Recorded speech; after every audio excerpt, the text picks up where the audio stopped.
Mchezo mkubwa wa kombe la shirikisho barani Afrika, hatua ya nusu fainali, mechi ya mkondo wa pili ambayo inasubiriwa na wadau wengi wa soka barani Afrika. Ni mchezo ambao utakwenda kuchezwa pale Afrika Kusini katika mji wa Durban, ambapo mchezo huu utakwenda kuikutanisha klabu ya soka ya Stellenbosch wakiwa ni wazao pale Afrika Kusini, wakikutana na miamba kutokea ukanda wa Afrika Mashariki katika nchi ya Tanzania. Hapa tukienda kuongelea klabu ya soka ya Simba Sports Club. Kwa mujibu wa ratiba, mchezo huu unachezwa siku ya Jumapili, yani tarehe 27 mwezi wa 4 mwaka 2025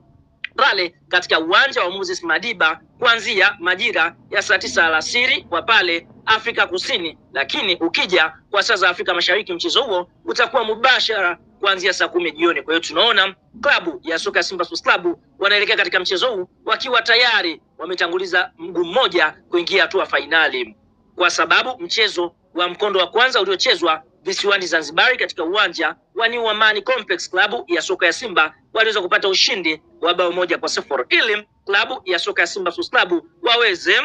kwenda hatua ya fainali kwa mara ya kwanza na kuweka historia. Wanahitaji kupata sare ya aina yoyote ile ama kuto kufungwa zaidi ya bao moja, yani mfano 2-1, 3-2. Kwa hiyo Simba atafaidika kwa bao la ugenini. Kwa hiyo ndo karata ambayo Simba wamekwenda nao pale Afrika Kusini, lakini malengo yao kwa mujibu wa Fadu anataka aumalize mchezo mapema kwa kupata bao yeye, ili waweze kuweka mlima mzito kwa klabu ya soka ya Stellenbosch. Na ikumbukwe Simba na Stellenbosch walikutana mara moja, na ndio Simba mchezo huo alioshinda katika mechi ya mkondo wa kwanza nusu fainali kombe la shirikisho barani Afrika. Bwana, kabla ya kuendelea mbali, kama ni mshabiki wa Simba Sports Club, unaamini klabu ya soka ya Simba itakwenda kutinga hatua ya fainali michuano mikubwa ya kombe la shirikisho barani Afrika msimu huu, like video yetu, alafu sasa tuende kwenye comment section, katuambie wewe ni mshabiki unayeshabikia klabu ya soka ya Simba ukiwa maeneo gani, na je, unaiona Simba ikienda kuibuka na ushindi wa magoli mangapi pale Afrika Kusini? Hebu toa dua lako hapo, hakika ukicomment Mwenyezi Mungu anaweza kulijibu dua lako na Simba Sports Club wakaweza kutengeneza historia kufuzu hatua ya fainali kwa mara ya kwanza